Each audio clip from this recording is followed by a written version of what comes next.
Bismillahirrahmanirrahim. Assalamualaikum warahmatullahi wabarakatuh. Terima kasih Bapak Ibu yang telah berkumpul hadir di kantor ini. Dalam rangka saya ingin mensosialisasikan budaya positif kepada panjenengan semua. Saya Winarsih, calon guru penggerak angkatan 7 Kabupaten Blora. Dalam hal ini, saya akan mengangkat tema tentang budaya positif. Apa itu budaya positif? Budaya positif adalah hal-hal atau kegiatan yang bisa kita lakukan di kelas atau di sekolah yang bisa menanamkan nilai-nilai kebajikan di murid kita. Jadi, budaya positif akan bermuara pada nilai-nilai universal dan nilai-nilai kebaikan serta nilai-nilai kebajikan yang telah disepakati yang dianggap baik untuk kita semua. Baiklah Bapak Ibu guru yang saya hormati, di dalam melakukan budaya positif, kita harus menempatkan posisi kontrol diri sebagai guru. Kira-kira posisi kontrol mana yang tepat dalam melakukan budaya positif? Ada 5 posisi kontrol dalam budaya positif, yaitu 1. Posisi kontrol sebagai penghukum. 2. Posisi kontrol sebagai pembuat rasa bersalah. 3. Posisi kontrol sebagai teman. 4. Posisi kontrol sebagai pemantau. Dan 5. Posisi kontrol sebagai manajer. Baiklah Bapak Ibu guru, untuk penjelasan yang pertama, yaitu posisi kontrol sebagai penghukum. Guru akan memberikan hukuman ketika murid melakukan kesalahan, dan biasanya ini hanya akan memberikan efek jangka pendek saja. Anak akan melakukan hal-hal positif dan hal-hal yang baik dalam jangka pendek saja, karena dia takut terkena hukuman. Untuk posisi kontrol yang kedua, yaitu pembuat merasa bersalah.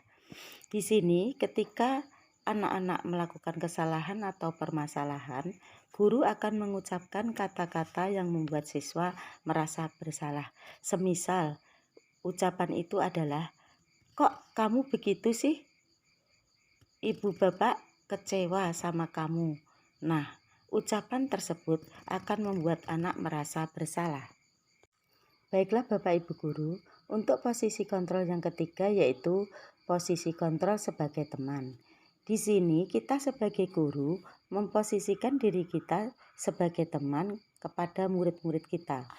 Walaupun begitu, posisi kontrol sebagai teman memiliki kelemahan karena biasanya anak-anak hanya akan mentaati guru tersebut yang dianggap teman dan biasanya akan bergantung sekali kepada guru tersebut. Untuk posisi kontrol yang keempat yaitu posisi kontrol sebagai pemantau. Kalau pemantau di sini, guru akan lebih menekankan pada konsekuensi atas apa yang dilakukan oleh murid.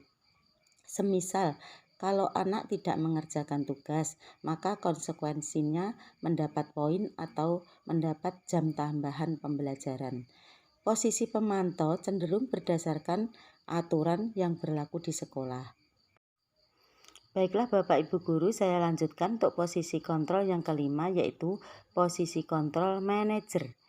Posisi kontrol manajer adalah posisi kontrol yang paling ideal untuk guru. Ketika siswa menemukan masalah, maka guru membimbing mereka untuk menemukan solusi atas permasalahan mereka. Mereka dibimbing untuk mencari solusi terbaik agar mereka kembali menjadi siswa yang memiliki karakter yang jelas dan kuat serta lebih baik.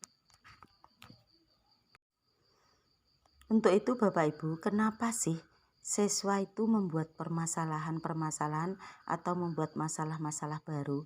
Itu hanya karena ada 5 kebutuhan dasar yang tidak terpenuhi. 5 kebutuhan dasar manusia tersebut antara lain yaitu 1.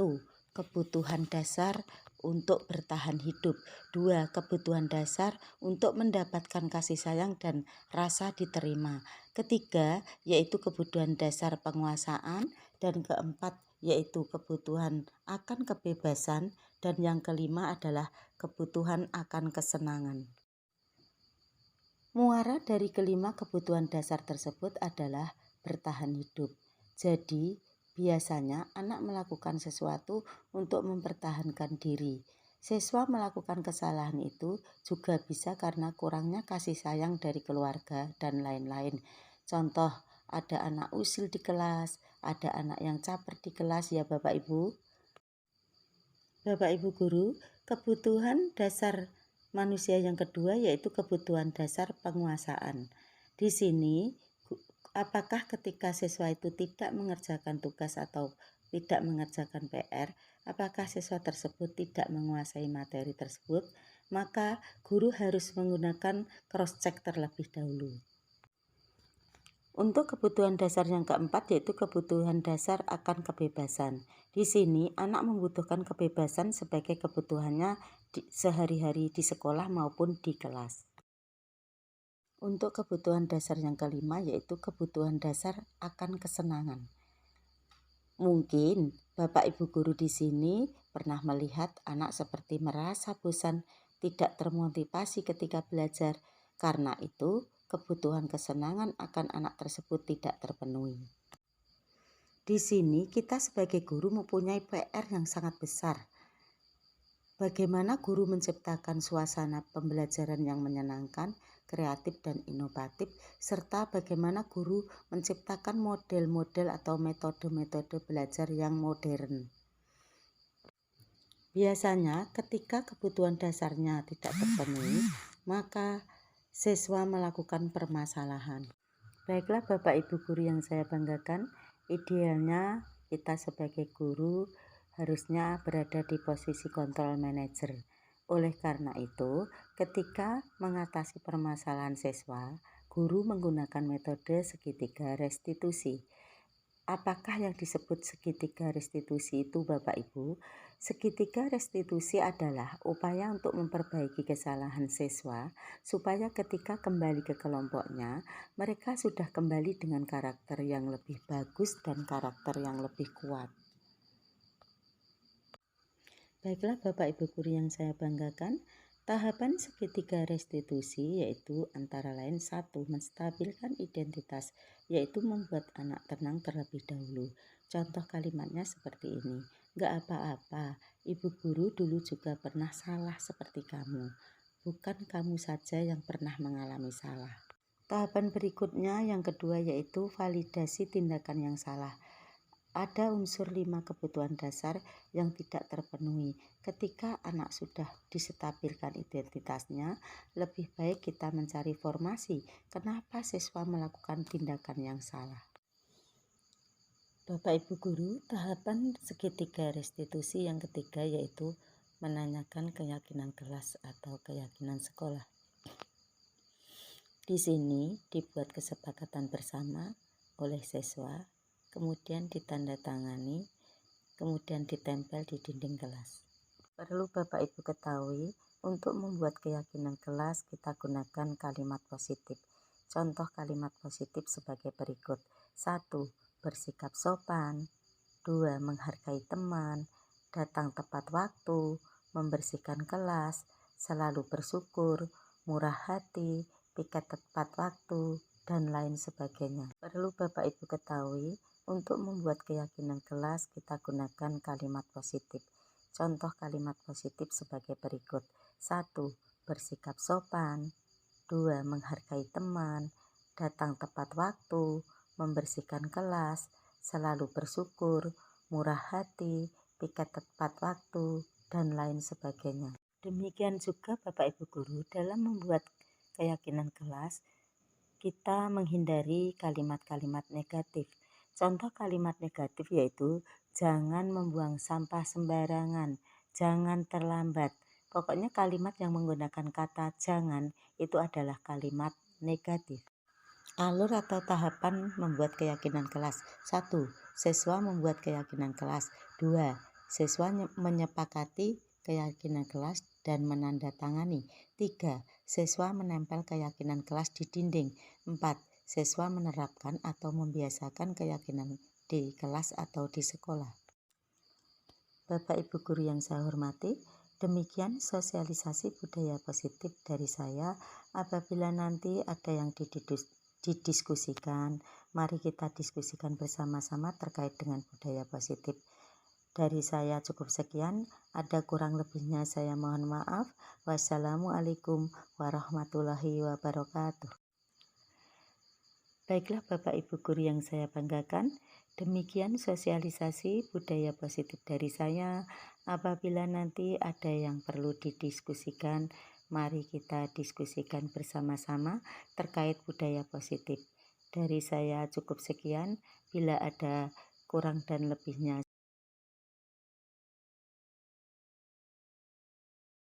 Assalamualaikum warahmatullahi wabarakatuh.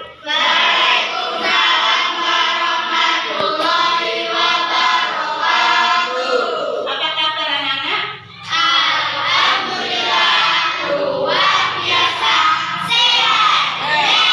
Alhamdulillah, tapi ini anak-anak sehat. Siapa yang bisa masuk hari ini? Dia dan Nadi. Kenapa? Tidak masuk? Kenapa alasannya ada keperluan? Yang satunya enggak bilang sakit. Ya, enggak bilang sakit. Mudah-mudahan enggak bilang sakit segera sembuh ya. Aku semuanya kelas 6 yang saya cintai. Pagi hari ini Uin akan membuat keyakinan kelas. Keyakinan kelas kita buat bersama-sama warga kelas, terutama kelas 6. Kita sepakati keyakinan kelas. Keyakinan kelas itu adalah bentuk kalimat positif yang harus kita yakini dan kita kerjakan sepakat bersama-sama mentaati keyakinan kelas. Keyakinan kelas itu nanti kamu buat sendiri. Kamu yang membuat keyakinan kelas, kemudian keyakinan kelas itu nanti disepakati bersama-sama. Cara membuat keyakinan kelas itu dengan menggunakan kalimat-kalimat yang positif. Contoh kalimat positif yaitu membuang sampah pada tempatnya.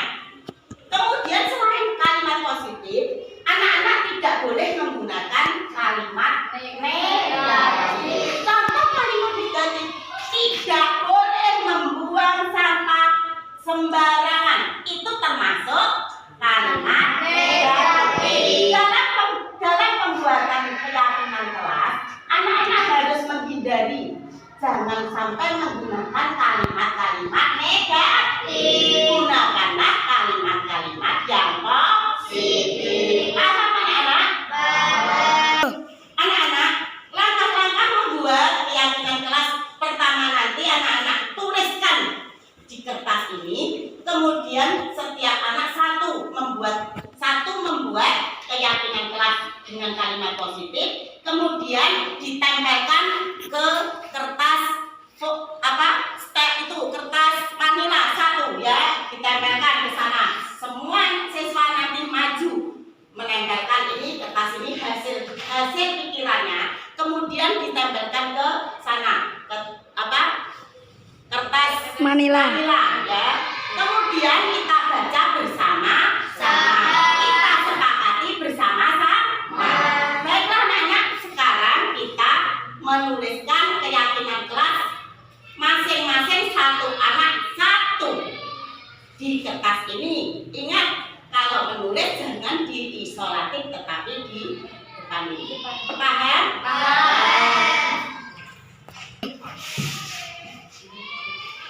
Ayo silakan ditulis. Menurut kamu masing-masing keyakinan kelas.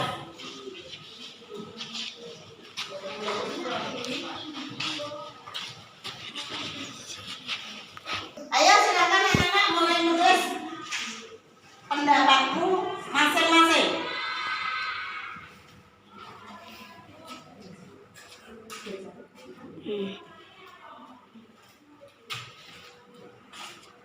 Ayo Mas Ari cepat.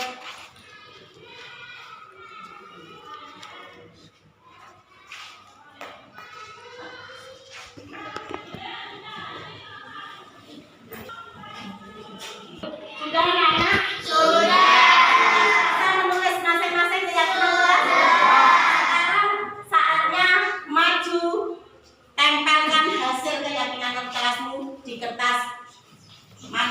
Silakan maju Mas Haris turut.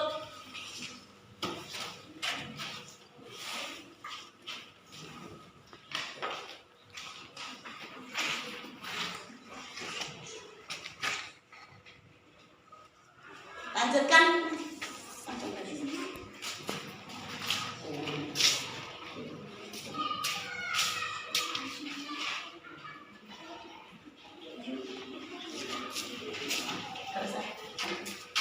Ayo Mbak Fiona cepat. Ayo cepat.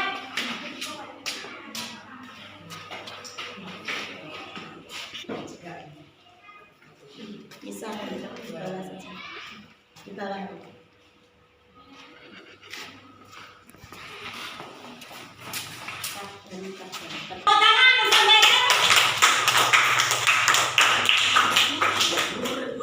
Dibaca Mbak cuma apa keyakinan kelasmu Mbak ya? Mengerjakan tugas tepat waktu. Tepuk tangan mengerjakan tugas. Kak dari sepuluh kan, sakit siji kan. Ayo tepuk tangan untuk Mas Kiasa.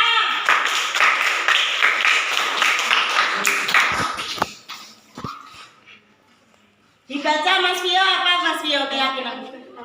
Mengerjakan tugas tepat waktu sama ya. Ayo tepuk tangan.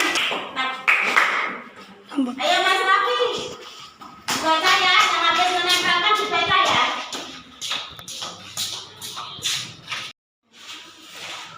Ayo dibaca Mas Alfiano apa keyakinan? Selalu berkata dan berbicara yang sopan. Selalu berkata dan berbicara yang sopan. Tepuk tangan. Menjenguk teman yang sakit. Apa Mas? Menjenguk teman yang sakit. Menjenguk teman yang sakit. Tepuk tangan. Apa Mbak Fani keyakinan kelasmu? Menjadi pemuda Indonesia yang bertanggung jawab. Menjadi pemuda Indonesia yang bertanggung jawab. Hebat. Tepuk tangan. Apa Mbak? Menjaga kebersihan kelas. Menjaga kebersihan kelas. Tepuk tangan. Apa Mbak Nafa ya dibaca? Membuang sampah pada tempatnya. Membuang sampah pada tempatnya. Tepuk tangan.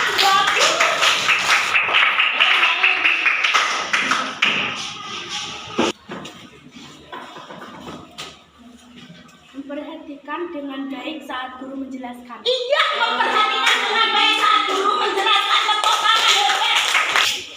Aku Amin. Masuk kelas pukul 7. Masuk kelas pukul 7 ya. Baik, baiklah anak-anak, saatnya kita menseleksi keyakinan kelas kita masing-masing dari anak-anak ya. Kemudian kita seleksi. Yang pertama kita baca berdoa sebelum dan sesudah mengikuti pelajaran. Bagus Pak tidak? Bagus. Tidak sepakat apa tidak? Ya. Kemudian yang kedua mengerjakan tugas tepat waktu. Tepat apa tidak? Sepakat apa tidak? Sepakat. Menghargai guru dan teman. Sepakat. Keluar dan masuk kelas atas izin guru. Sepakat apa tidak? Berpakaian rapi baik di dalam maupun di luar kelas. Sepakat. Mengerjakan tugas tepat waktu. Sepakat. Melaksanakan piket dengan penuh tanggung jawab. Selalu berkata dan berbicara yang sopan. Menjenguk teman yang sakit.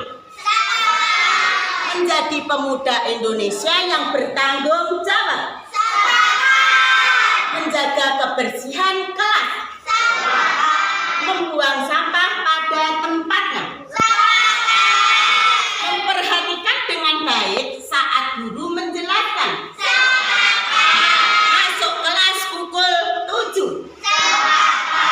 Tepuk tangan anak-anak. Terima kasih anak-anak hebat. Anak-anak yang saya banggakan hebat ya.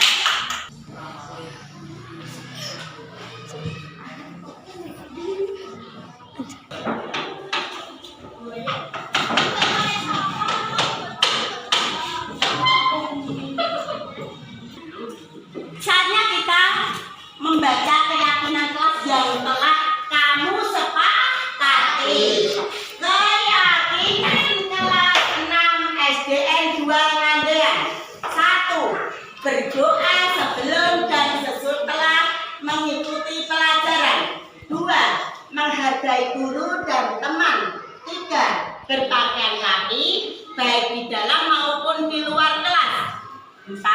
Keluar dan masuk kelas atas izin guru. 5. Mengerjakan tugas tepat waktu. 6. Melaksanakan piket dengan penuh tanggung jawab. 7. Selalu berkata dan berbicara yang sopan.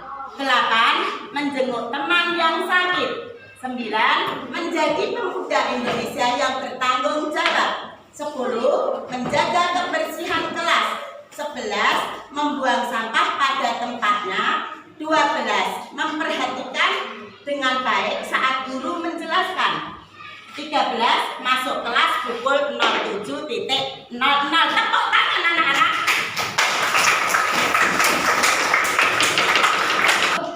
Anak-anak, serangkaian kegiatanmu membuat keyakinan kelas sudah menghasilkan 13 keputusan, 13 kesepakatan kelasmu kelas 6 yang harus kamu perhatikan baik-baik, kamu laksanakan dengan penuh tanggung jawab.